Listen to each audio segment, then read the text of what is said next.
This is a Scorpion Evo 3 made by CZ. Some of you are going to be upset that I have this, or jealous, and I don't blame you. I've been that way for a long time. I've been wanting one of these for a long time, and I just finally got it. Comes with two 20-round magazines, nice little double-stack magazines, and these are supposedly the updated model that don't crack at the feed lips. I don't know how true that is yet, and we'll find out. Some other things it comes with. It's a bore snake. Cool. Comes with a lock. Never going to use that. A sight adjustment tool, and some kind of a threaded thing for the barrel. It's probably some kind of spacer or something like that. Comes with these iron sights, and this aperture in the back has 4 settings, which is awesome. As you can see on the back, they are channeled out so the less glare. The sights, I believe, are steel, and they are adjustable for windage and elevation. Elevation over here, and then windage back here. The rails are polymer, but this is glass reinforced positively. This thing feels solid as hell. It comes with this little hand stop here, and it comes with this muzzle attachment. It is a blowback design, so there's no gas system to speak of. One thing I didn't like about it, or I'm going to go over some things I don't like about it. Let's do that right now. Plastic trigger. Don't like that. It's very comfortable. Like, it feels very wide on your index finger, but it's also like a 10-pound trigger. Like there's nothing in here. You can see the reset's awesome.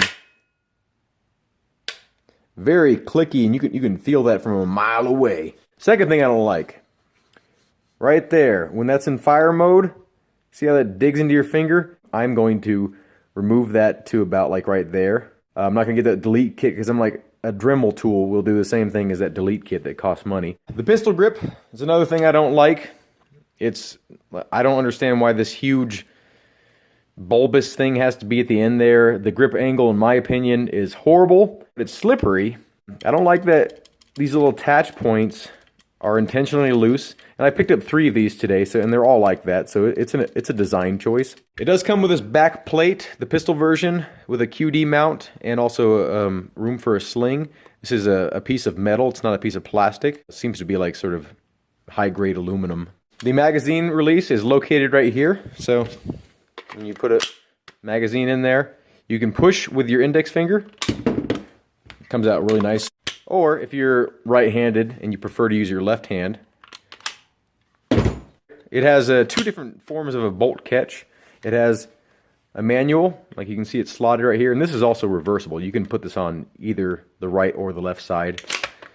You can sort of like MP5 style it right there. See it kind of like, and then you can do the slap thing. I'm not on an empty magazine, but on a fresh magazine, you could do that. Or right here, this big old piece of steel right here, you can push down like that. You can pull back and then push up on that if for whatever reason maybe this part rounded off. So the bolt is locked to the rear right now, so what I can do to release it, I have 2 options. I can just power stroke it, right? Pull back and let it go forward, or I could just pop it forward. The charging handle is of course non-reciprocating. Everything is super solid. It's either fiberglass reinforced plastic or steel or high-grade aluminum. Like, nothing on here feels cheap. The takedown is literally just 1 pin for field stripping right there. Push that in, and it's a captured pin. It's kind of a thin pin. Being used to AR-15s, it seems like thin, kind of flimsy, but it's not. It's solid. Pull the bolt carrier back, lock it to the rear, like so, and you pull back right here, and then pull out. And there's your lower receiver / your trigger pack, and your safety, and you have access to all that kind of stuff. And I'll show you this in a second, but real simple mechanism. Just the hammer in there, the disconnector, the safety, and there's actually little channels. You can see right here these little half moons. You can stick an Allen key down there to remove these, and I will be taking this off in a moment here, and maybe I'll show you how to do that, or show you how I do it.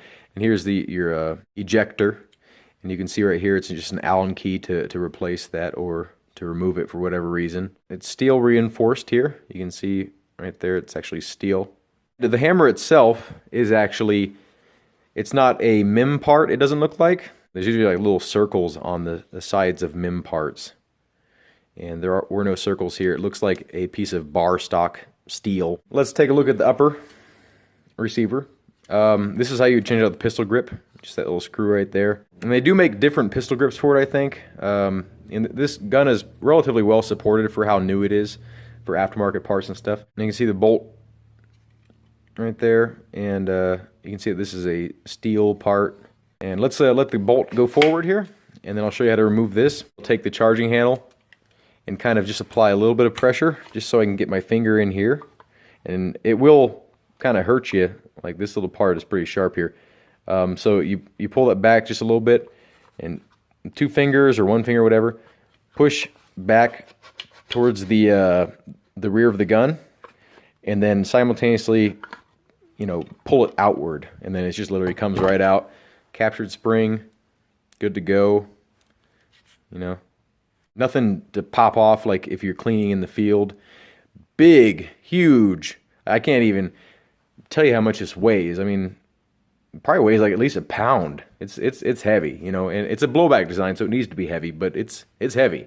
You can actually change out these hand guards here. They make a couple different ones, and I think a couple different companies make some aluminum hand guards. I think you just pop out a few screws here, and you can slide it off, kind of thing. They do make a carbine version of this with a 16-inch barrel and a longer hand guard, and it also has room for a suppressor. It's pretty big up front, but it's a kind of cool looking design. I prefer like the shorter look of this personally. And here's the extractor right there, big old meaty extractor. And the firing pin is a spring retained firing pin, so it's not just free floating like a few designs I know of. So you just pop it in there, and then use that charging handle again to kind of make it to where you can get your fingers out of there, and then make sure your bolt is all the way forward and you're good to go. You can see that, I don't know if you can see that, but they have polished the feed ramp here.